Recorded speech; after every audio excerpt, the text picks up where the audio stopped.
And we are live. Thank you guys for coming. I I've been kind of going through some secret documents lately on the podcast talking about Mormonism and Jehovah's Witnesses and Scientology, just kind of finding these documents that people aren't supposed to see and showing them the light of day. But I figured it's about time we kind of talked about some books that are more common, that Jehovah's Witnesses and Mormons and others commonly use in worship, just to kind of get a feel for what they say in them and what they're kind of teaching their members. So I remember when I was young, this will date me because Jehovah's Witnesses operates completely differently now. And I'm sure you guys have probably heard this from me before. But for those of you who haven't heard this from me, Jehovah's Witnesses, they used to have 3 meetings a week. Now they're down to 2. So it used to be the Sunday meeting, which was almost always in the mornings, from like 10 a.m. to noon. And then they'd have the Monday night meeting, which is the book study. For me, it was Monday night. That would vary from congregation to congregation. But that was an hour long, and you'd go to somebody's house and somebody in the congregation, and you would, they'd set up like cheese platters, and, you'd all sit down and study a book, a specific book that the Jehovah's Witnesses outlined and wanted you to study. So every Jehovah's Witness across the country is studying the same book on the same chapters at the same time every week. And that was an hour long. And after it was over, you'd socialize and walk around, and you'd eat food and drink soda and chit chat. And, and the kids would get to hang out. It was probably 1/4, 1/5 of the congregation. It was usually split up that way. And then you had the Wednesday night meetings. And the Wednesday night meetings were an hour and 45 minutes. As far as I can remember, it was from, I feel like it went to 9:15. So it was from 7:30 to 9:15, I think. And that's where they had things like the Kingdom Ministry School, where people would read, from the Bible. And I don't know, when I was young, they would give me speaking parts at the Wednesday night meeting. So they'd tell me, you're going to read this chapter of the Bible. It's a 5-minute talk, so get up there and do the reading, and then get down and you're done. And as you advance, they'd give you this book once you got on the talk circuit or whatever. And it was called, I don't remember, something like Theocratic Ministry School Guidebook or something. It was a red book. And it was really, really useful. I mean, it taught you how to do public speaking. It taught you how to hold eye contact. It was really, really good. I learned everything I know about public speaking from that book. And, of course, I've read it since then from other places. But that book really got me interested in public speaking and taught me how to speak to a crowd and keep their attention, things like that.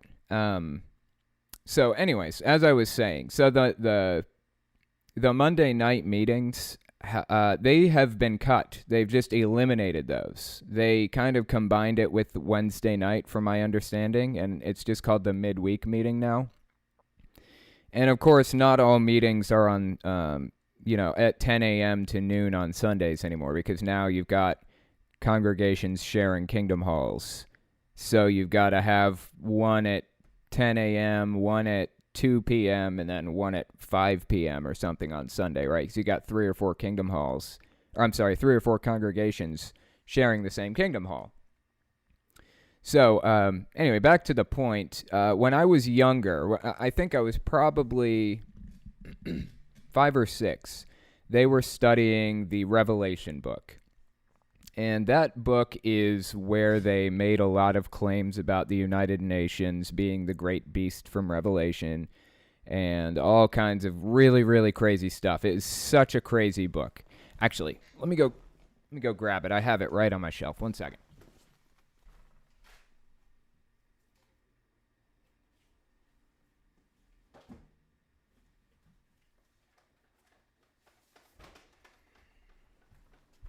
Yeah, so I've got the Revelation book here. And they actually sent out some revisions. So the one that I have is original. And I bought it on Amazon used. And I don't know, like, I feel like it was so worth my money. This is the so this is the first edition book that I have. And just looking at, like, comparing what they changed in the new edition versus the old edition is so fascinating, because they changed some really specific verbiage in it. And I don't know, one of these days I'll go through that. I'll have to download the PDFs and do the comparisons. But anyways, yeah, it's a really fascinating book, and I think we studied it at the book study when I was 5 or 6. And eventually we ended up moving on to, I think, the Greatest Man book. I think it was called The Greatest Man Who Ever Lived, or something like that. That's definitely dating me. I don't think that book even exists anymore. Let's see. We've studied a number of them through the years. And eventually, when I was kind of getting to my teen years, I think, we studied the What Does the Bible Really Teach book. Yeah, somebody in the .nerd in the chat on Discord said, "Damn, Telltale old as fuck." Yeah, that's correct. That is a true fact, not a false fact. So, anyways, we studied the What Does the Bible Really Teach book, but when we studied it in my teens, it was a yellow book. It wasn't this color that you see on the live stream now.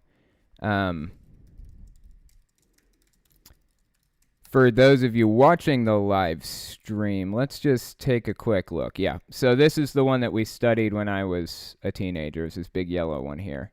Actually, it was kind of small. It was a small yellow one. But anyway, this is the book through some revisions and things like that. I kind of wish I'd got the original, but because I'm sure they had some choice stuff in there. But I figure it'll be worth it just to kind of go through here and, and see what Jehovah's Witnesses are teaching their people. So let's just go to chapter 1, page 3. Oh, you know what? I'm not even going to use the table of contents this time. See, they invented it in the 80s, and we didn't even need it after all. Okay. So Jehovah's Witnesses are really well known for their graphic imagery and artwork.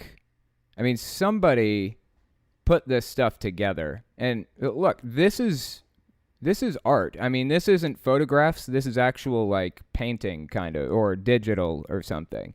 Somebody drew this stuff. This is really, really beautiful. Like, they did a really good job with this. And actually, before we go further, let's see.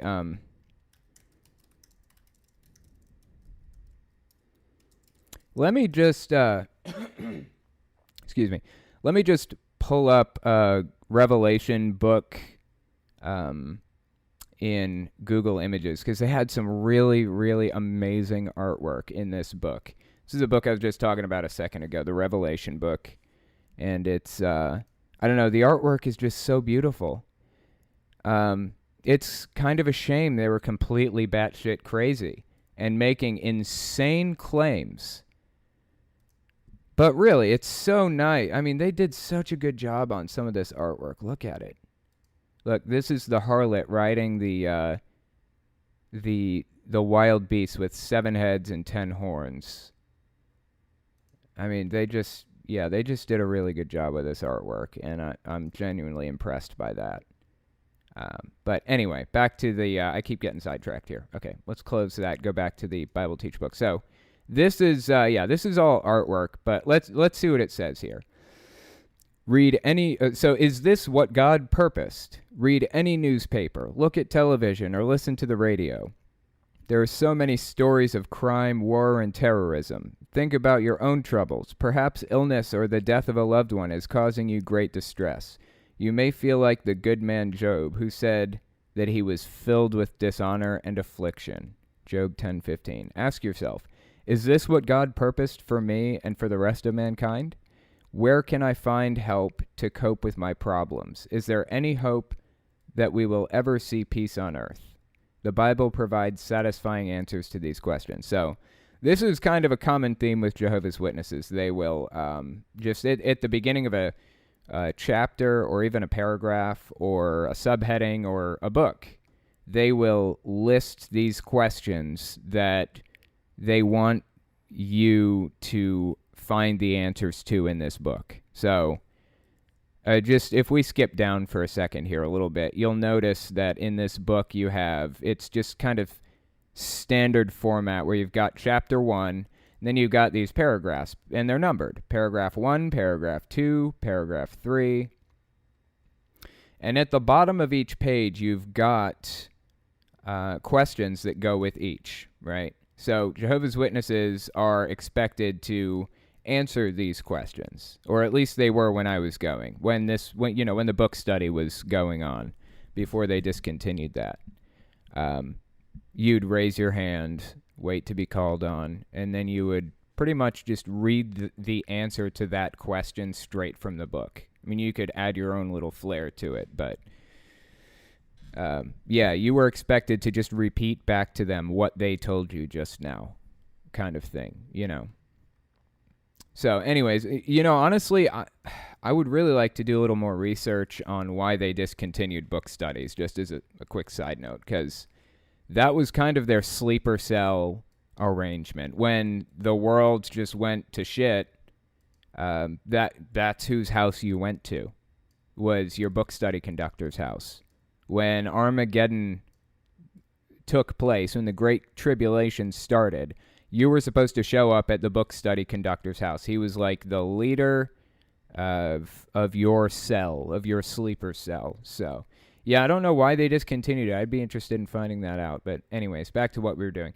The Bible teaches that God will bring about these changes on the earth. So this is from Revelation 21:4. He will wipe out every tear from their eyes, and death will be no more. Neither will mourning, nor outcry, nor pain be any more. And of course, the completion to that is the former things have passed away. If for any ex-Jehovah's Witnesses in here, they know that verse, and they really play to it. And that is another part of propaganda, is appealing to the emotions of somebody. This is a verse that really appeals to emotions. You will wipe out every tear from their eyes, and death will be no more. Neither will mourning, nor outcry, nor pain be any more. That is the kind of thing that's the kind of verse that you can read to anybody in basically any shitty situation, and it will bring them some kind of comfort, right? So I remember hearing that verse a lot when I was Jehovah's Witness. The lame will leap like the deer. Isaiah 35:6. And then the eyes of the blind will be opened. Isaiah 35:5. All those in the memorial tombs will come out. So obviously they're trying to appeal to anybody with physical ailments, anybody who knows someone with physical ailments or somebody who's died. That's pretty all-encompassing. I think everybody knows somebody who has either died or everyone has been close to somebody who has either died or is physically injured in some way. So they're trying to appeal to everybody by mentioning this stuff. No resident will say, I am sick. There will be an abundance of grain on the earth. What's interesting to me is that last verse, there will be an abundance of grain on the earth, is from Psalm 72:16. And I find that funny because Psalms is basically the Jewish hymnal that existed back then. They unearthed some hymnals and translated it into the Bible. So, I don't know. I just think it's funny that a lot of the time, Jehovah's Witnesses especially are really bad at this, but religious people in general, a lot of the time they'll take the Bible as one big monolith, right? So They feel like it's all inspired of God, and it can all be read like one verse after the other. There's no separation between the books or the chapters. It's all just from God, right? Where in reality, we found these books thousands of years apart. Some of them were pieced together from broken scrolls. Some of them we've found 70 or 80 different copies of, all different from each other. So which one do you pick? I mean, which one is correct?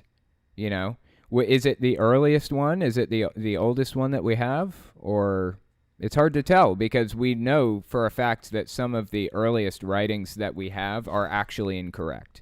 Like the earliest writings of Mark are not the most accurate writings of Mark.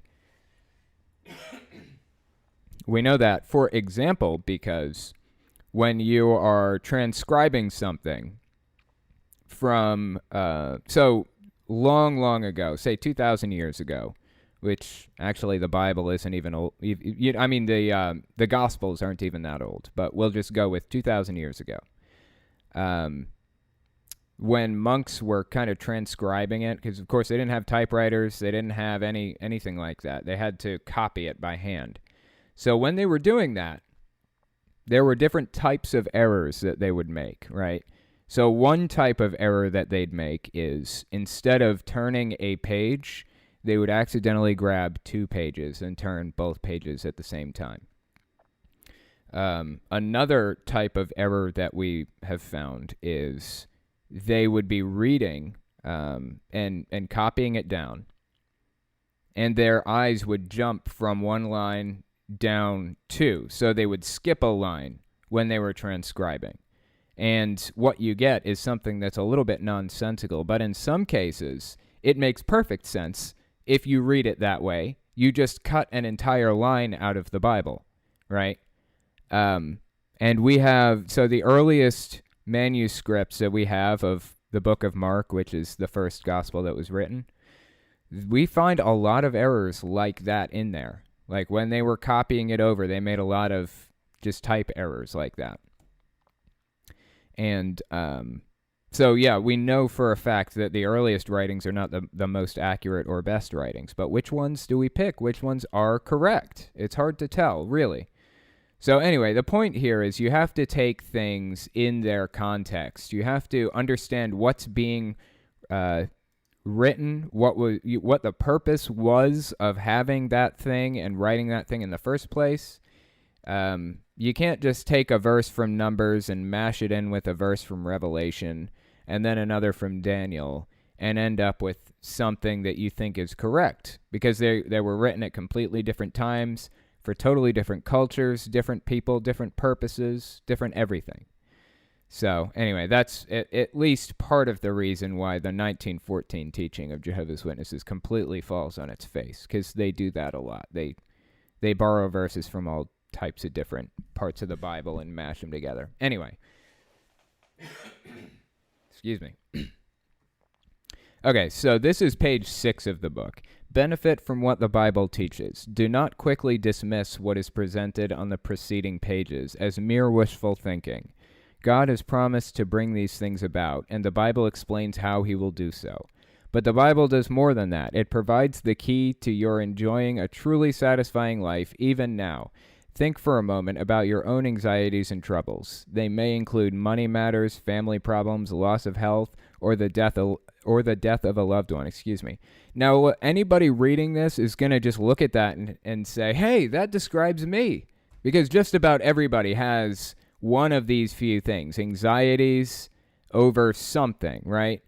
Or troubles over something. Money matters, family problems, poor health, or the death of a loved one. Yeah, I can tell you for sure that I do have some of these myself. I definitely have family problems. Thank you, Jehovah's Witnesses, for that. Let's see. No, I'm reasonably healthy, I guess.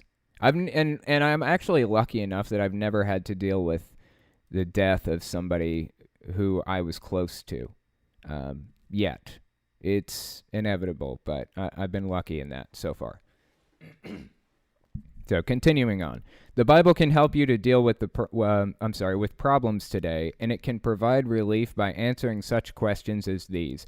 Why do we suffer? How can we cope with life's anxieties? How can we make our family life happier? What happens to us when we die? Will we ever see our dead loved ones again? How can we be sure that God will fulfill his promises for the future? Now, most people who read this are going to be interested in the answers to these questions. So what they're banking on is that they're going to get somebody who has an open mind and is willing to believe just about anything and is willing to listen. If they can get their foot in the door in that way, then they're set. The fact that you're reading this book shows that you would like to find out what the Bible teaches. See, right there, the fact that you're reading it shows that, they're prepping you for becoming Jehovah's Witness. This is also not only the book that we read when we were doing the book study every week. This is also the book that you study with prospective new witnesses. People who are studying to get baptized or something. Notice that the paragraphs have corresponding questions at the bottom of the page. See, this is for complete novices, people who haven't really been in the religion for long. They're just kind of learning the ropes. Millions have enjoyed using the question and answer method when discussing the Bible with Jehovah's Witnesses. We hope you will too. May you have God's blessing as you now enjoy the thrilling and satisfying experience of learning what the Bible really teaches. So, Jehovah's Witnesses, they have the answers. Nobody else does. You don't have the answers. The only people that have the answers are Jehovah's Witnesses, and it's in this book, and you won't know it until you read that book. So let's read it and find out what it really teaches. Get to know your Bible. There are 66 books and letters that make up the Bible. 66 books and letters. Oh, okay, like letters to Ephesians or whoever else. Okay, that makes sense. Like written letters mailed out to people or whatever. These are divided into chapters and verses for easy reference. When scriptures are cited in this publication, the first number after the name indicates the chapter of the Bible book or letter, and the next refers to the verse. For example, the citation 2 Timothy 3:16, that's like such a familiar verse. I remember hearing that quoted so many times when I was Jehovah's Witness. Means the second letter to Timothy, chapter 3, verse 16. Wow, this is just straight up for like Bible novices, like people that have never even read the Bible. You will quickly become familiar with the Bible by looking up the scriptures cited in this publication. Also, why not start a program of daily Bible reading? By reading 3 to 5 chapters a day, you can read the entire Bible in a year. Yeah, and they actually, when I was in it, they had these, like at My Kingdom Hall, somebody had printed out these bookmarks with like a yearly Bible schedule where you could start on this day, and then in a year you could have it all read if you followed this schedule. Kind of interesting that they encourage people to read the Bible, because in my view, that's like the quickest way to turn somebody atheist. So anyways, yeah, so that's the opening bit. So this is chapter 1. What is the truth about God? Does God really care about you? What is God like? Does he have a name? Is it possible to get close to God? Now remember, this is just kind of their entry into Jehovah's Witnesses. So they're starting real basic here. They're assuming you know absolutely nothing about the religion. In fact, they're banking on it. They're hoping that that's the case. Okay, so have you ever noticed the way children ask questions? Many start asking as soon as they learn to speak. With wide, eager eyes, they look up at you and ask such things as, why is the sky blue? What are the stars made of? Who taught the birds to sing? You may try hard to answer, but it's not always easy. Even your best answer may lead to yet another question. Why? Okay, now make note here. Who taught the birds to sing? I don't ever remember any kid asking the question, who taught the birds to sing? I can conceive of a kid asking the question, how did the birds learn to sing? That's an oddly targeted question. That's an oddly worded question. Who taught the birds to sing? inherent in that question is the implication there was a teacher who taught them to do something, right?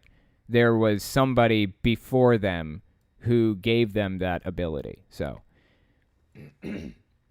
I don't know. If you're studying this with Jehovah's Witnesses, you probably have a belief in God in the first place, but they're just reinforcing that. So, anyways, or at least your mind is open to the possibility. So, if you notice at the bottom here, it's questions 1 and 2. So, if we were in like a Jehovah's Witness setting, they would read both paragraphs and then ask the question. So, even your best answer may lead to yet another question. Why? Children are not the only ones who ask questions. As we grow up, we keep asking. We do this in order to find our way, to learn of dangers that we need to avoid, or to satisfy our curiosity. But many people seem to stop asking questions, especially the most important ones. At least they stop searching for the answers. Now here's a question. Why is it often good to ask questions? So, this is a problem I dealt with a lot when I was in Jehovah's Witnesses. Even when I wasn't actually at the meeting, even if I was just studying on my own, when I read these paragraphs, I would just completely zone out.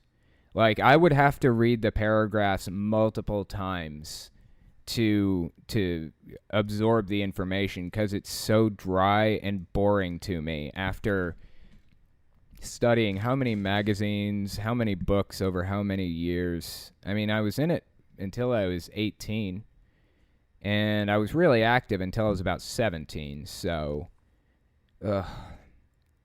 thousands of paragraphs. Oh, God, it makes me sick. Why is it often good to ask questions? So if I was Jehovah's Witness, I would say, if I was like at a meeting or something, and they were asking for my answer, I would want to look for something in the paragraph. Let's see. Why is it good to ask questions? We do this in order to find our way, to learn of dangers that we need to avoid, or to satisfy our curiosity. So that would be the part that I'd highlight, and then I'd try to add my own little spin to it. Okay, I'm going to be taking guests in about 5 minutes, just letting you guys know. So this is paragraph 3. Think about the question on the cover of this book, the questions raised in the preface, or those at the beginning of this chapter. These are some of the most important questions you can ask, yet many people have given up trying to find the answers. Hold on, wait a minute, wait 1 second. Why is the sky blue? What are the stars made of? And who taught the birds to sing? I didn't give up looking for the answers to those questions. Are they? Oh, okay, they're talking about these questions. Does God really care about you? What is God like? Does he have a name? Is it possible to get close to God? Okay, so they're back to the boring questions. They're back to the God questions. I understand. Hang on 1 second. Just gotta close something that's dinging. Sorry, guys. Anyway. So, back to the paragraph. Yet many people have given up trying to find the answers. Why? Does the Bible have the answers? Some feel that its answers are too hard to understand. Others worry that asking questions could lead to shame or embarrassment. And some decide that such questions are best left to religious leaders and teachers. What about you? Shame and embarrassment. I'm not sure what shame and embarrassment could come from asking questions like this. Like, these are not embarrassing questions. Does God really care about you? I don't know. I don't know if that... I don't know. Maybe that is embarrassing. Who knows? For some people. So here's the question for paragraph 3. Why do many stop trying to find answers to the questions that matter most? And of course, a Jehovah's Witness would answer... Some feel that its answers are too hard to understand. Others worry that asking questions could lead to shame or embarrassment. So obviously they're not looking for your personal answer. They're looking for the book's answer, and they're looking for you to prove that you understand what the book is trying to communicate. Like, this whole format is just fascinating to me. I mean, it's designed to indoctrinate people, and it's fascinating to me that more people don't just see straight through it. Like, that blows my mind. So we got paragraph 4 here. Very likely you're interested in getting answers to life's big questions. No doubt you sometimes wonder, what is the purpose of life? Is this life all there is? What is God really like? It's good to ask such questions, and it's important that you do not give up until you find satisfying, reliable answers. The famous teacher Jesus Christ said, okay. He said, keep on asking and it will be given to you. Keep on seeking and you will find. Keep on knocking and it will be open to you. So here's their goal with the whole thing. Jehovah's Witnesses' goal is to appeal to everybody. Put something in here that they think that every person that's going to read this book is going to be interested in. And they want to blend in with typical Christianity so they don't seem shady, so they don't seem like a cult, right? So they mentioned Jesus a couple of times. They haven't said the name Jehovah at all because they don't want to, they want to just take it nice and slow. They want to just slide in nice and easy. So, yeah, I mean, it's kind of obvious what they're doing here, and it's kind of disgusting. But it's really fascinating because these people have perfected the art of indoctrination, brainwashing, mind control. They have perfected this over a century. So, I mean, they know what they're doing, and they do it so well. It's really, really fascinating. So anyway, we may pick up on this again at another time. For the moment, I would like to switch to guests. And my first guest here, I have Sky Everest. Are you there, Sky Everest? Testing? I can see you lighting up, but I can't hear anything. Nope, can't hear anything. Sadness. Sad, as Trump would say. Sad. All right, I'm going to mute you for the moment. I'll come back to you in a little bit and see if we can get you back on. That's kind of disappointing. But, yeah, so the next person I'll bring on for the moment in the interim is C. Are you there, C? C? Testing? Yep, Hey. I'm here. How's it going? All right. That's good. So, yeah, we talked last time on my main channel, but we kind of couldn't get it to work super well at the end there, huh? Yeah, I was at Canada's Wonderland, so. Right. How was it? Was it any fun? Yeah, it was fun. That's cool. So you're a supporter of mine, and you're also a Christian, right? Yes, correct. That's awesome. I'm glad to hear that I have Christian supporters. I say this every now and then, but I would like to think that that we can unite. Like, of course, I'm atheist, but I like to think that I can unite with Christians against extremism and support moderates, right? I mean, that would be my goal. So, anyway. That makes sense. So, like, what denomination of Christianity are you? I'm just, I identify as Protestant, but I go to the United Church of Canada, which identifies as their own thing. Okay, so, yeah, we talked about this a little bit last time, but yeah, it was a little bit hard to understand, so I'm going to kind of go through the same questions a little bit, see if we can get down to the truth here. So, what's it like? I mean, what is your, so, like, Catholic Mass is very different from Jehovah's Witnesses meetings, which is very different from Methodist Church. So, what is yours like? Like, walk me through an average Sunday morning for you. I go early because I'm on the worship team. But what's the worship team? We lead the music. Okay. And basically, we have lots of different worship songs we go through, and then we have our pastor. She's a woman. She comes up and she does her little sermon for the week, and it's really nice because we have like a small congregation, so we get to be really able to talk in the middle of the service sometimes and like interact with her while she's talking, which is really nice. Right. And everyone gets to say something if they want to say something, and it's not like, people can ask questions or right. So it's not like restrictive, opinion. like you're allowed to go talk to her and all that stuff. That's what you're saying. Yeah. Right. I'm with you. That's pretty cool. So how do you like? How long have you been in it? How do you like it so far? I grew up technically United Church until I was about 7, and then my parents had Okay. stopped going to church. Mm. Um, and I'm the one who wanted to go back, and I begged my parents to go back. And we started going back when I was about 11, and we went to Salvation Army. But as of about a year and a half ago, I had my little revelation of what do I actually think and what do I actually believe, and it made me leave the Salvation Army and go to the United Church, back to them. I'm glad I kind of knew about them because they accept LGBT people, and they don't take the Bible necessarily very literally and stuff. They accept Okay. science, all that kind of stuff. So, Very cool. So you said the Salvation Army. yes, I was in the Interesting. Salvation Army from the time I was 11 till I was like 21. Okay. So that's a church. Yes, it started Didn't know out that. as a church. Okay, Yeah. because of course I'm sure you know where I know them from, and that's they stand outside Walmart ringing the bell, and you do the donation thing and all that, right? Yeah. I from a from their family services point of view, I still support them in that way because Mm, growing up, my mom worked for the church and I did a lot of volunteer for work for them, mm, and I can say for a fact that we never discriminated against anyone. We helped anyone who came in.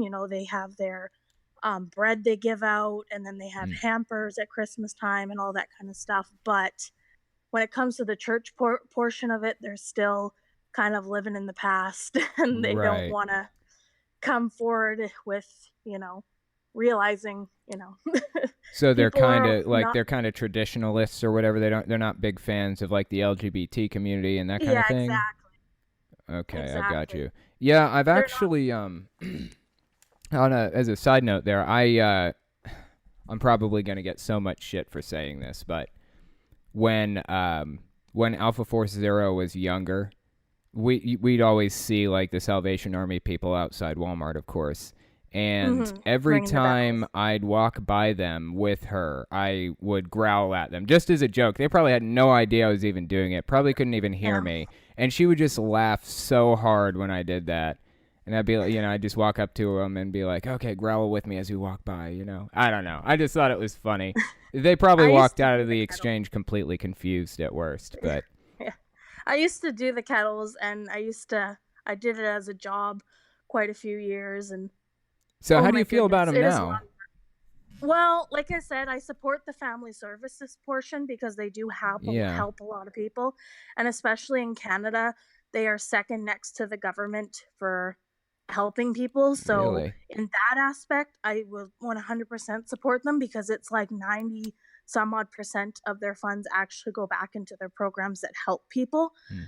But from a church perspective, I just couldn't anymore Mm, because I was like, I used to disagree with homosexuality, but I agreed with homosexual marriage because I felt like it didn't hurt anybody. So what was the sure. big deal? But I came to realize that I didn't think it was actually wrong anymore. And I'm pretty sure a lot of them are young earth creationists. And Yeah, I've decided that I don't think that a that lot of that the Old model Testament stands up is around. literal. So, Okay, well I mean that's good. I'm glad to hear that you're kind of moving in a more of a scientific direction with it and things. So my main qualm with it is that I've heard that they have been anti LGBTQ plus whatever whatever other letters you want to add to the end of that. yeah, Um, they've been anti-LGBT in the past, and that's been kind of a main concern for me with donating to yeah. them. Um, I get why someone might be. yeah. The the sign stuff has always been debunked on Snopes. If you look up Mm, when people have their signs and they say "Don't gay people can't donate" or da da da da da, that mm, stuff gets that's all debunked. fake. Um, but there Hmm. have been off and on instances of certain pastors not allowing people due to them being transgender or homosexual or whatever, but that more has to do with a corrupt I feel a corrupt individual Mm, because the way their stuff is set up, their family services, they're not supposed to turn anybody away. It works by your income if Right. you're low enough income to receive the help. But, I don't know. I Right. worked in it, so I know. So that's why probably I would feel more comfortable, but So you'd be I'm more also in comfortable Canada. donating to them then, is what you're saying?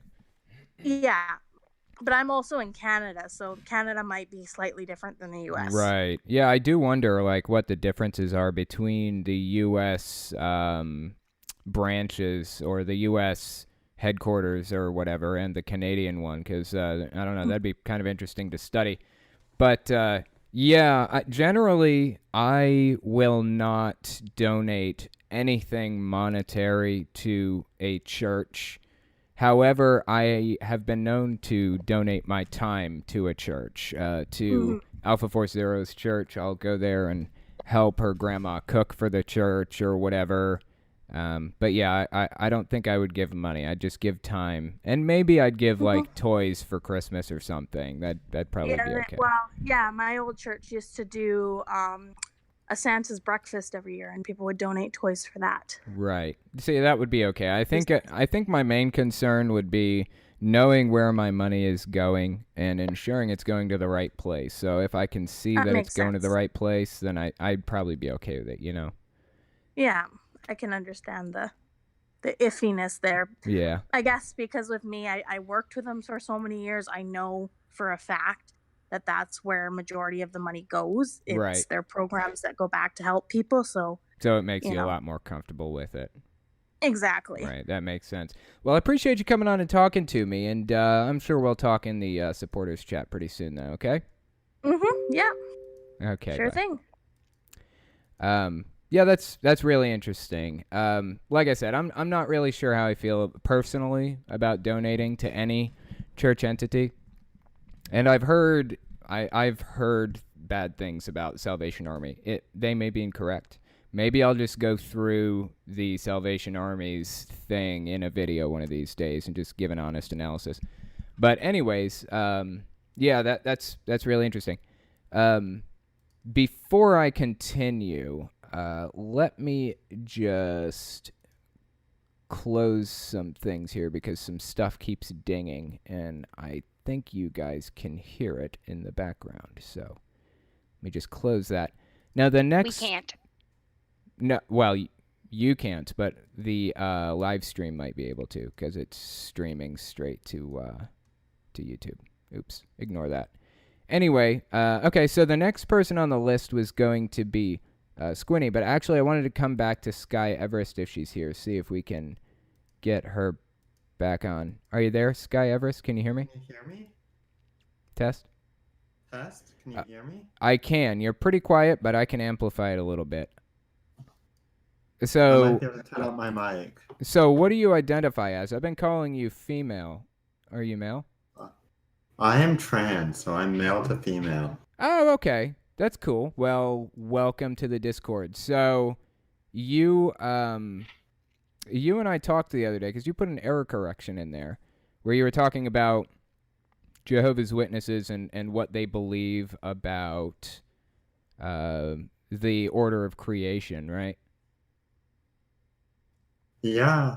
Yeah. So basically, in one of my videos, and I may end up actually going in there. So in the Discord, I created a channel called Error Corrections, right? Just give a quick basic summary of this. And anybody can go in there and just give a correction if they think I got something incorrect. And Sky Everest actually found an error where I don't remember. I need to go back and watch the video again exactly what I said, but basically I said the order of creation was light and then plants and then the sun or something like that, where in reality Jehovah's Witnesses believe that the light was the sun. When the light was created, that was the sun being created, which would allow for plants. So the sun was created before plants, and it's some big weird knot they've twisted themselves into. But I appreciate the error correction. I'm going to take a look at that, see if maybe I can just re-script and re-record that video. So anyway, back on track. So you are an ex-Jehovah's Witness currently, aren't you? I am. So when did you leave? I left back when I was 19. So that was about 5 years ago in 2013. Okay. Wow, you've been out for a while. I think I left in 2008 or maybe 2007, so got a couple of years on you, not too much, but what was it that got you to decide to leave? What was the straw that broke the camel's back with that? Well, my parents were Jehovah's Witnesses, Mm. and they didn't practice what they preached. Mm. So as well as everyone was taught things, and then in different houses they would have different rules, and they weren't all on the same page. So I knew there was something wrong in the religion. Right. So Right. Very fascinating. By the way, before I continue with the questions, I actually had some more questions for you, but I heard that you had some questions for me. Is that accurate or? I did, but I don't remember them. Okay, well, if at any point you do remember them, then just stop me and ask, and I'll address that. But anyway, so that's really interesting. So you were born into it, you said. No, I was adopted into it. Okay, you were adopted So into it, right? And how long were you Jehovah's Witness total from like when you first got adopted in to when you left? 8 years, 8 years. from Okay. 2005 to 2013. Okay, 2005 to 2013. I'm trying to think about what was going on in the organization during that time. I feel like after I left in like 2007, 2008, there was a lot of new light. So you were, I feel like you told me like 11 when you first joined it, right? Yeah. Okay. Um, all right. So I don't know how much you remember from that time period, but I know a lot of new light started kind of coming out of the woodwork around 2011, 2012, 2013. Do you remember like any of those major changes? Not really. I remember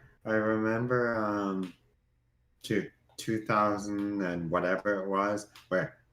where they abolished the book Yeah. study groups, and and it was really weird. Yeah. That was a big change, for sure.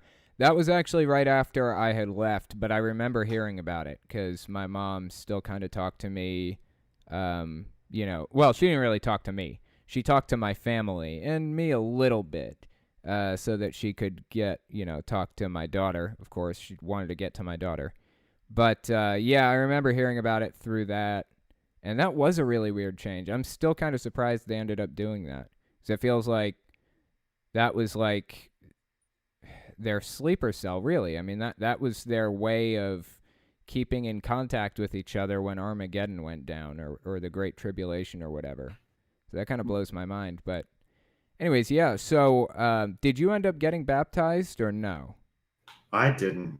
You didn't. Okay. So are you still dealing with like shunning and stuff anyways, even though you weren't baptized?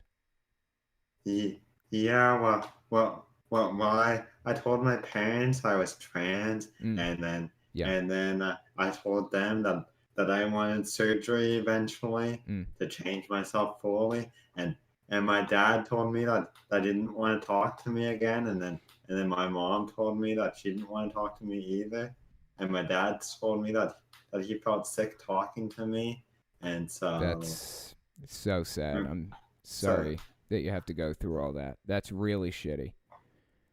I guess you could say that I'm lucky enough that I've never had to deal with that kind of experience. Although, of course, my mom has told me that she didn't want to talk to me anymore. But I can't say she's ever said she felt sick talking to me. I don't know. She may have actually said that to me. It's possible she has. But, anyways, yeah, I'm sorry I had to go through that. But either way, the way I see it is I'm in a lot better place in my life now than I could possibly have been if I'd stayed on the inside. I mean, things are just so much easier. Don't have to study constantly. Don't have to go in service, knocking on doors all the time. I can just live my life and not have to worry anymore. You know what I mean? yeah. I mean, so at the very least, that is a huge relief to me. Now, as far as my family goes, they're gone. I mean, they're gone by their own choice. I wish they weren't, but here we sit. So if they ever decide to talk to me again, then I will consider it. It's going to be hard for me to decide to talk to them again, though, after what my mom did, abandoning me the way she did. But I don't know. I'd consider it. I don't know that I could play the game that she's playing by not talking to her, right? I feel like I would be obligated to at least try to have a relationship with her if she ever did try again. But I doubt she ever will. Now, how do you feel? Do you think that your family will probably ever talk to you again or attempt to? Well, my mom passed away like a couple weeks after telling me she didn't want to talk to me again, and so there's that, and then my dad, I don't think will ever talk to me again because he's. That's really interesting. So tell me the story. Like, what happened when you were on your way out? Well, I was being driven home by my parents, and so we got into a discussion uh about the fact that there was something that I needed to bring up to them, and then they're like, are you gay? And then I'm like, no, I'm trans, and so then my parents told me they didn't want to talk to me, and so that was fine. I had already moved out of their place, and I sort of had in the back of their mind that they would say that then. So yeah, so you were kind of prepared for that eventuality, is what you're saying? well, yeah, and I was adopted, and they treated me very poorly. They beat me up and stuff. Yeah. So I knew they didn't love me from the start. Yeah. Well, like I said, we're in a much better place now than we could have possibly been on the inside. So I know the pain that you feel over the whole situation. I know not many people can say this, but I understand at least part of it. So we're in it together. We'll make it through. Just bear with me. We will get rid of the Watchtower Society together. Just give it a little bit of time, okay? Yeah, I've met more friends leaving than I ever did inside. Yeah, I don't know about you, but the people on the inside, like in my congregation, were really stuck up, and I don't know. They just didn't really want to hang out with me at all. I don't know. Maybe it's just my congregation, but that was my experience. And then when I got out on the outside, I met so many people who were supportive and helpful and cared for me like their own family, But anyway. Yeah, it's like the opposite of what they teach there. Yeah. They teach that they're the supportive ones, and then that the world won't support you if you leave. Yep.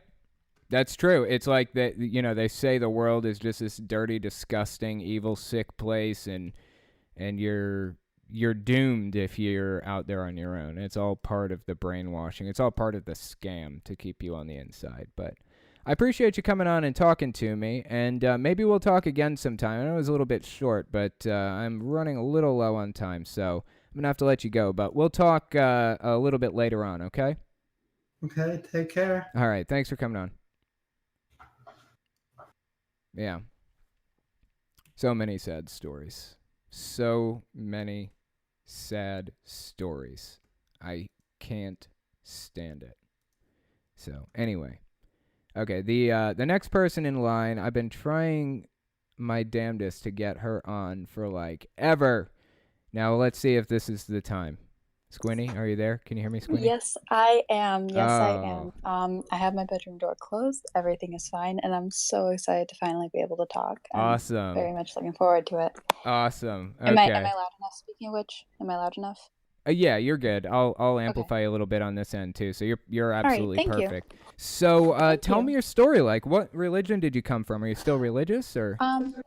At the moment, I say to myself, yes, I am atheist, but I still kind of go to church and stuff because I haven't told my parents yet because my dad, he grew up very, very Catholic.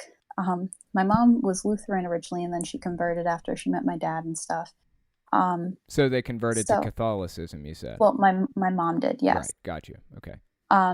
So personally, I mean, they kind of, I don't know how to explain it. So basically, I still kind of participate in being a Catholic, um, even though I just kind of go through the motions part of the time. Sure. Although they really only make sure sister gets to church often. Me and my brother, well, my brother's a special case that I would not prefer to discuss at this moment. Okay. Um, That's fine. but with me, they're kind of just like, oh, you're going to stay home with your brother and watch him and make sure that, he doesn't burn the house down while we take your sister to church. Like just yesterday, that's exactly what they did. I stayed home with my brother, and then my mom and dad went to church, and they brought my sister with them because she was altar serving. And then afterwards, they went and dropped her off at her friend's house and then came home. So they just don't really care as much if I go to church or That not. sounds like a good deal, actually. I mean, I don't know what's Yeah, going on with your now brother, but my the main issue that I have is that, and this is where I really feel bad, is that I got confirmed this past April, which, ooh. do you know what confirmation is? I assume I think I do, but we'll go ahead and tell me so the rest of the audience um, knows. all right. So basically, what it is it's when you get to about 15 or 16 years old in the Catholic Church, is that you'll go through, and it's basically where you get renewed in the Holy Spirit. And it's when you essentially become an adult in the Catholic Church. And I felt really bad about it because that was, it was when I had been like, yeah, I really kind of don't believe in this. But I still kind of went through with it because I was really terrified and I didn't want to let people down. And by that Right. point, I had already asked my sponsor to be my sponsor, and she's someone who just really means a lot to me.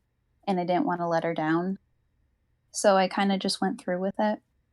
Um, and at the moment, I'm kind of just biding my time for another 2 years until I graduate high school, Right. before I say anything at all. And while I kind of, it's like I poke my foot in the water, testing the waters, trying to figure out where my parents would stand on that. That's But a yeah. really good idea. Like a lot of the time, people can't deal with hiding it anymore, and it's just like this internal struggle. So I'm really glad to hear that you seem to be handling it okay, right? I mean, you Oh yeah. aren't having a hard time with that. Another thing I feel I should bring up. I also go to an all girls Catholic school, Oh, that's so that even might also crazy. that might also play into that. Right? Oh man, you are like fully immersed in this culture Yeah. right now.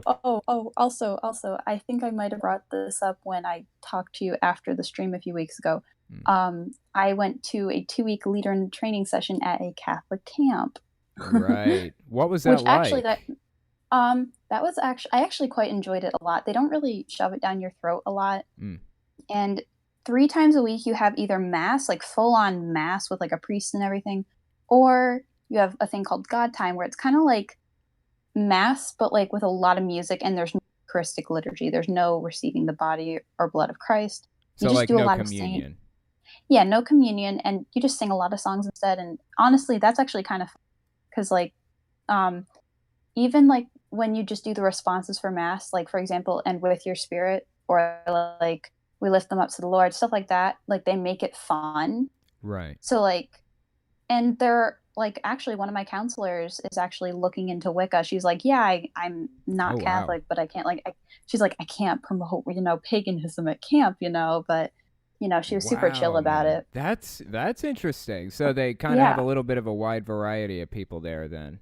definitely. I would say that a majority of the campers are either Catholic or Christian, Okay. but they are very accepting of everyone. They're honestly, it's a safe space. Mm. Like, for example, since I was a leadership and I was in the LIT program, I call it, we had to go and do a talk along with all the counselor in trainings, where we discussed what would happen if a camper, for example, like if they, revealed something that they necessarily didn't want to reveal, such as like abuse or something, where they have a thing where they will, if they have an idea that that will happen, then they will not send a camper home. They will do everything in their power to make sure that that camper is safe. So I Oh, feel that like okay. if something ever happened at home and I would not, for example, next year when I'm doing the CIT program because I want to be a counselor there, Mm. if something happened, then they would make sure that like, if there was some sort of imminent danger, if like my parents found out, I'm atheist, Right, right. then they'd do everything in their power. It doesn't matter what, and I make sure that I'm safe because that's their priority, is to keep us safe. Good. I mean, that's good to But hear then. It sounds like a legit camp in that case. yeah, it's honestly a wonderful camp, and the great thing about my training session was that we were all girls, which I feel was the most amazing thing because I went home with 15 brand new friends who I Right. trust so much, and it's wonderful. Got really It's a close to wonderful, him there. yeah, I really did over the course of only 2 weeks. It's just, yeah. Good. I So mean, that's good to hear. So I guess it's not like a destructive force in your life right now. Is that fair to say? It's just kind of that you've moved past religion mostly. yeah, pretty much. Like I still kind of find it hard to like move past it, but Yeah. the funny thing is, I have, if from my point of view right now, I can see 3 Bibles in my room right now. So Right. I'm kind of just like, because one of them's my school Bible, that it's just the New Catholic Edition Bible. Another one is a teenage Bible. It's like meant for teens that I Mm. got while I was going through my confirmation sessions and stuff because I needed to go through and go to like classes. Mm. And then the third one was a gift from my confirmation sponsor, which I really love it. It's a really, really nice Bible. So I have it in its own little spot because like even though I don't believe in it anymore, I still want to treat that because it's sentimental to me. Like Yeah, it's I a gift from understand. someone who I care about. Yeah, I'm with So you. it I has its own actually little like spot. when I got baptized, which I guess is kind of similar to confirmation in the sense that like you're kind of all in with this Yeah. organization now, right? Hmm. So when I got baptized, you're not supposed to give gifts when people get baptized, but I But did they get do a it anyway. briefcase. I got a briefcase, and I actually still have it, and I still value that briefcase. I don't use it for anything, but it's sentimental. So, Yeah. but anyway, So, also, I might add, because we do have theology classes, and I actually quite enjoy that. Over the past 2 years, I focused on, first I studied the Old Testament sort of stuff, and then this past year I studied all of the Gospels mm, and a bunch of the New Testament stuff, which that was actually kind of fun. Because, like, for example, you can give me like some sort of passage from any of the 4 Gospels, and I can probably give a pretty good guess as to what gospel it's from. Because, like, I learned, for example, John's gospel is not like the rest of them, which they're called the synoptic gospel because they're right, similar to each other. And that, for example, John's gospel focuses on high Christology. It focuses on Jesus's more divine aspects, whereas um, Matthew, Mark, and Luke focus on low Christology or Jesus being more human and stuff. Like, for example, remember that passage where he gets mad at a fig tree? He's showing anger, which is a really human emotion. So, like, it's really interesting, but you learn. that is interesting, and Yeah. like some people may say that it's not valuable once you leave, but I feel like it's one of the most valuable things about going to church is learning that information. That's why I send Alpha Force Zero or Kylie. That's why I send Kylie to church, is because I want her to be involved in that culture. I mean, I don't know. She Yeah. probably won't grow up to believe it, probably. Mm-hmm. But But I also, want her to know it, you know? yeah, also, church just kind of gives you even if you don't necessarily believe, like, for example, my friends, again, we all go to a all-girls school, but, like, most of them don't bat an eye at the fact that, like, I just don't believe it. Like, one of my friends, like, she's very Jewish, and then she's also like her dad's Jewish, and then her Right. mom's Christian. So she celebrates kind of like all these different holidays. So like everyone's kind of just a mashing pot, even though it's, you know, a Catholic school, we're all kind of a mashing pot.